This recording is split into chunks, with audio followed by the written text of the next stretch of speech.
À 34 ans, Fleur débute sa nouvelle vie à la ferme L'Œuf du Vercors. C'est elle qui a été choisie par Régine et Gilles pour reprendre l'exploitation. Jusque-là, elle travaillait dans les ressources humaines, mais passionnée par la nature et les animaux, elle a toujours voulu s'installer. Cette ferme qui produit 3000 œufs bio par jour était l'occasion à saisir. Ce qui m'a plu ici, c'est que déjà c'est un bâtiment neuf. Donc déjà, en termes de fonctionnement, c'est de l'automatiser, donc c'est beaucoup plus simple en termes de gestion.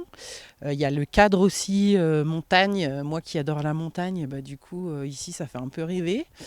Et puis il y a aussi le fait que l'exploitation elle est viable financièrement. Donc ça joue beaucoup quand on s'installe. Et c'est un paramètre qui est super important.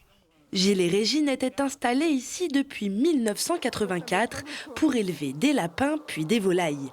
Ils ont vu en Fleur la personne la plus motivée, travailleuse et investie.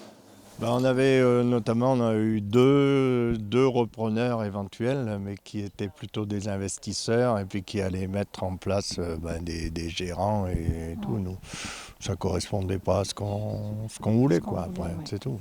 Après, c'était... Non, Fleur, elle remplit tous les critères, je pense, après, et ça va marcher. Et les enjeux de la transmission sont considérables. En Isère, un agriculteur sur deux qui arrête son activité n'est pas remplacé.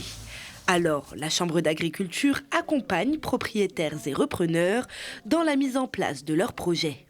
Avant, on avait beaucoup d'exploitants qui cédaient à son fils ou à un cousin ou quelqu'un familial, on va dire. Alors d'aujourd'hui, il n'y a plus cet entourage familial. On va dire que nos fermes n'attirent plus peut-être les jeunes qui sortent du milieu agricole. Fleur achète la ferme pour environ 400 000 €. Soutenue par la Chambre, elle souhaite développer son chiffre d'affaires annuel et passer de 250 000 à 300 000 €.